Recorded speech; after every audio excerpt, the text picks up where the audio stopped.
Assalamualaikum warahmatullahi wabarakatuh. Perkenalkan, nama saya Arya Stuti Handayani dengan NIM PO 7142032120002 dari kelas ahli jenjang 2021. Kali ini saya akan membahas tentang ragam bahasa dengan dosen pembimbing Ibu Sri Rahayu, SPD MPD. Pentingnya bahasa dikarenakan manusia merupakan makhluk sosial, makhluk yang tidak dapat hidup sendiri atau individu. Manusia sangat membutuhkan manusia lain dalam menjalankan aktivitas. Salah satu contoh penggunaan bahasa yaitu komunikasi dengan orang lain. Ragam bahasa adalah variasi bahasa menurut pemakaian, yang berbeda-beda menurut topik yang dibicarakan, orang yang dibicarakan, serta menurut medium pembicara. Faktor lain yang menimbulkan ragam bahasa adalah situasi atau tingkat keresmian berbahasa.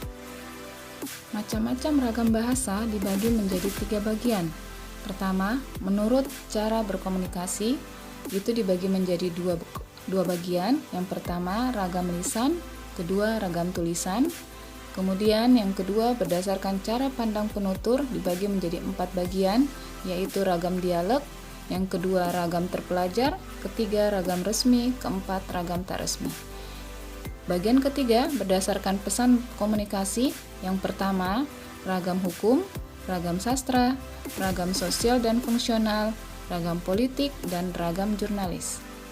Ragam bahasa lisan merupakan bahasa yang dihasilkan melalui alat ucap dengan fenom sebagai unsur dasarnya. Ciri-ciri ragam lisan adalah: pertama, memerlukan orang kedua atau teman bicara. Kedua, tergantung situasi, ruang, dan waktu.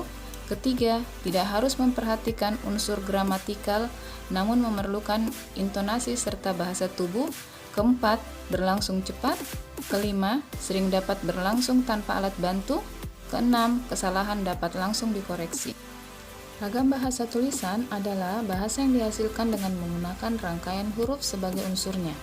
Ciri-cirinya yaitu: 1. Tidak memerlukan orang kedua atau teman. 2. Tidak tergantung kondisi ruang serta waktu. 3. Harus memperhatikan unsur gramatikal. 4. Berlangsung lambat. 5. Selalu memakai alat bantu. 6. Kesalahan tidak dapat langsung dikoreksi, hanya dapat terbantu dengan tanda baca.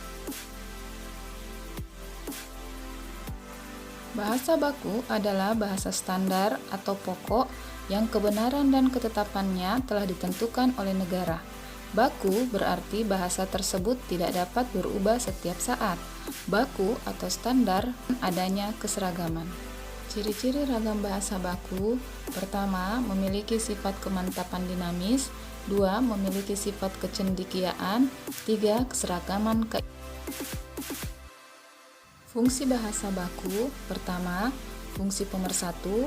Kedua, fungsi pemberi kekhasan. Ketiga, fungsi pembawa kewibawaan. Keempat, fungsi sebagai kerangka acuan. Bahasa yang baik adalah bahasa yang sesuai dengan situasi. Karenanya, laras bahasa yang dipilih pun harus sesuai. Ada 5 laras bahasa yang dapat digunakan sesuai situasi. Di antaranya: 1. Ragam beku atau frozen. 2. Ragam resmi atau formal. 3. Ragam konsultatif. 4. Ragam santai atau casual. 5. Ragam akrab atau intimate. Ciri-ciri ragam resmi: 1. Bahasa Indonesia ragam baku. 2. Penggunaan kalimat efektif. 3.